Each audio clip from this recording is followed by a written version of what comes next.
Today, I'm taking my friend's Fender Telecaster back to him. I've had this for a week. You guys have caught some videos, actually a lot of videos I've put out there of that thing. So I'm gonna take it back to him, but while I'm at his house, I'm gonna play through an amp that I've never played through before. I wanna let you guys hear what that sounds like.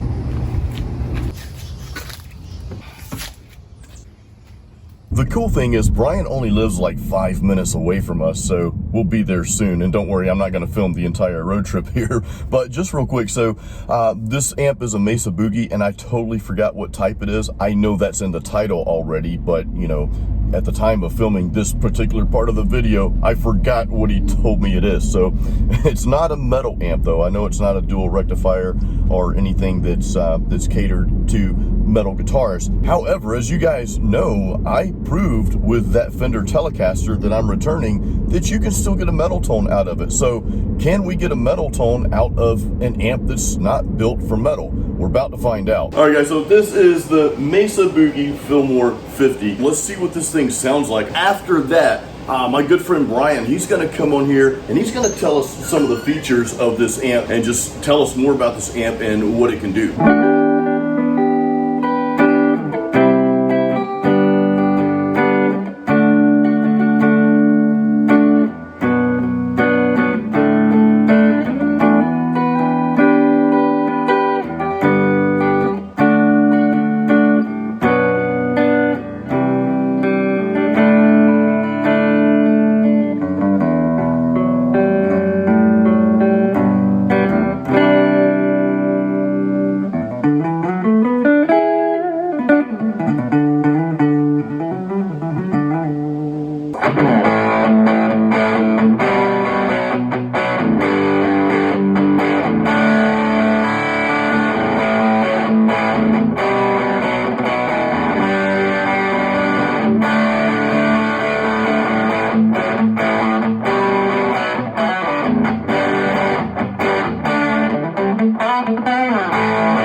right, guys, so this is Brian, my good friend Brian from the Southern Creek Band. You're the front man, Brian, and tell us a little bit about the band too, dude.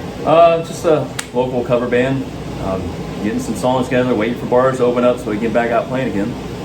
And dude, I will tell you, I've seen Brian play live several times, and I'm gonna stroke the ego, man, because seriously, Brian is like one of the most on point live performers I've ever met in my life. He's the lead singer, he's the lead guitarist, so and you guys know how difficult that is. If you're playing rhythm and singing, then you gotta punch a pedal or two to switch over to lead and then go back to what you're doing before. So you do that flawlessly, man. Somehow I figure out how to do it. I don't think about it. The more you think, the more you screw up.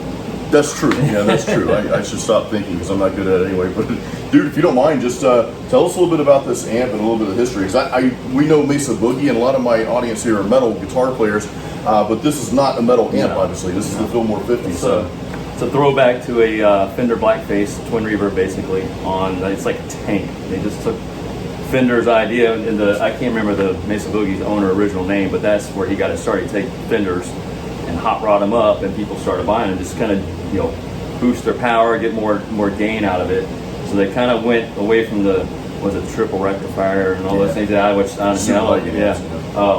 it went back to more like a original what they used to do, and they named it after the Fillmore in San Francisco. That's what it's named after. It's 50 watts.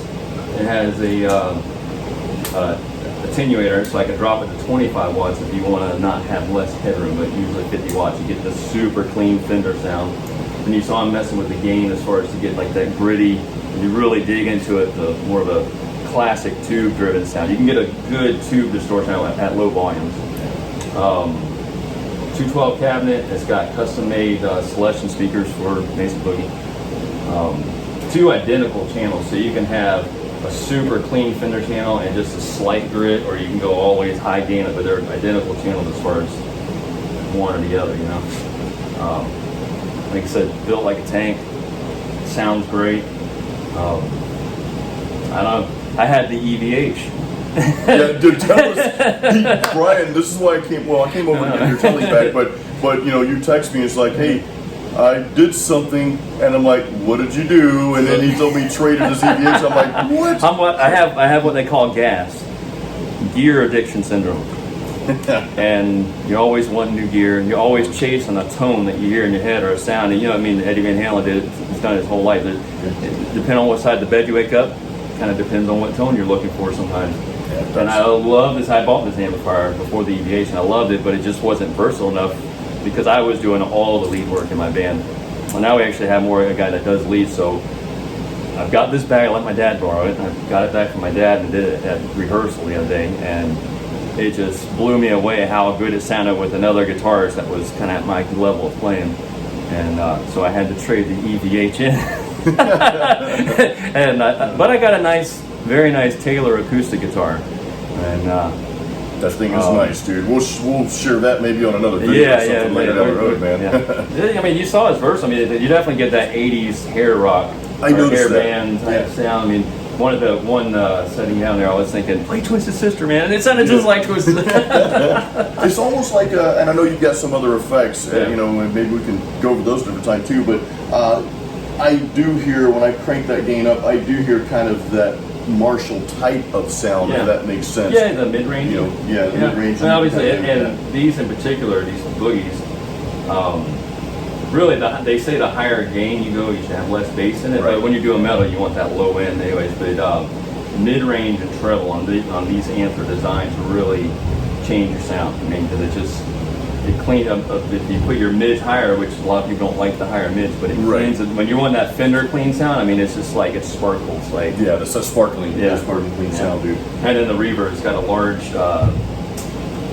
large plate. I think it's plate reverb. It could be spring, but I believe it's plate. Yeah. And you can go super dry, obviously, to a nice Fender reverb sound to like that surfer type Wipeout.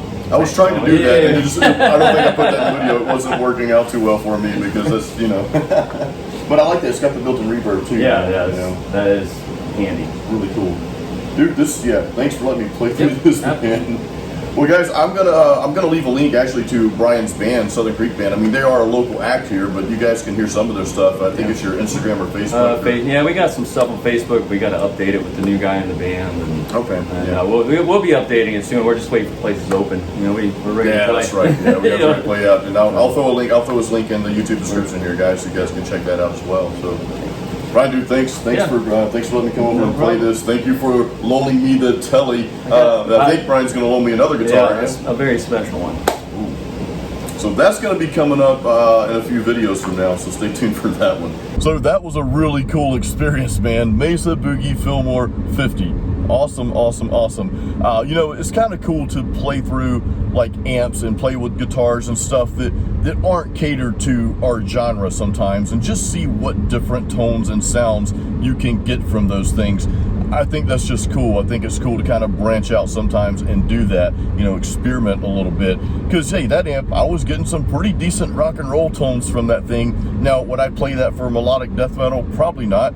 Then again, you kind of think on the other spectrum, it's like, well, why not try it? You know, it would be a different tone than anything else out there. So, hey, who knows? I may play my next album through a Mesa Boogie Fillmore amp. Probably not. But anyway, this was a really cool experience, and I'm grateful that Brian shared this information about that amp, because there's some really cool history behind that amp. He sent me home with another guitar. I'm not going to tell you guys what that is. You're just going to see it on probably the next video or two here. I've played this guitar before, and holy crap, does it play amazing. So that's going to be coming out real soon, probably again like a video or two after this one, so stay tuned for that. Guys, thank you so much for watching. Thank you for all your support. Remember, if you've not gotten your free guitar practice guide, I have that link in the description of this YouTube video, so definitely pick that up if you haven't gotten that yet. Guys, as always, keep it metal.